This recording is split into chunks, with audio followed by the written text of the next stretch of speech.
नमस्कार दोस्तों, पिछला मिनी ब्लॉग हमने ख़त्म किया था रात में पराठे खाने के बाद। उसके बाद आ जाते हैं सोनू भाई हमको लेने के लिए, क्योंकि उनकी भांजी का है आज जन्मदिन। तो अब हम वहाँ पर चले जाते हैं।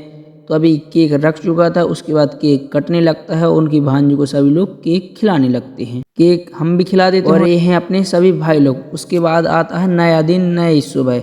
सुबह होते ही हम निकल जाते हैं कोटा लेने के लिए, लेकिन वहाँ पर काफ़ी भीड़ थी तो हम आ जाते हैं घर पर। घर पर आकर टीवी चलाते हैं, बढ़िया खाने लग भाजी और रोटी खाने के बाद हम खाना पैक करवा लेते हैं दादाजी के लिए और जाने लगते हैं अपने खेत पर। गाड़ी उठाते हैं और निकल जाते हैं अपने खेत की ओर। तो खेत पर आकर पहले तो गाड़ी को रख देते हैं, फिर जाने लगते हैं अपने कोठी की ओर। छोटी सी नदिया को पार करने के बाद हम आ जाते हैं अपने खेत पर। और आप हमारी फसल देख ही सकते हैं, छोटी छोटी उगाई है। उसके बाद हम आ जाते हैं कोठी पर और रोटी धरने के बाद हम चले जाते हैं वापस घर पर। घर पर आने के बाद तौलिया और साबुन उठाते हैं और निकल जाते हैं तालाब की ओर नहाने के लिए। और यहीं पर अपने मिल जाते हैं सभी भाई लोग। उसके बाद हम इस भाई से लेते हैं ट्यूब और जाने लगते हैं इसमें हवा भरने के लिए। ट्यूब में हवा भरने के बाद हम ट्यूब को डालते हैं पानी में और बढ़िया नहाने लगते हैं। करीब 1.5 से 2 घंटे नहाने के बाद अब हम आने लगते हैं अपने घर की ओर। घर पर आने के बाद हम हो जाते हैं तैयार होने के बाद बाइक उठाते हैं और आ जाते हैं सचिवालय। यहीं पर अपने सभी भाई लोग मिल जाते हैं तो सभी लोग जाने लगते हैं इमली खाने के लिए। तो अब आ जाते हैं इमली के पेड़ पर और हृदय भाई और कमलकांत भाई गिराने लगते हैं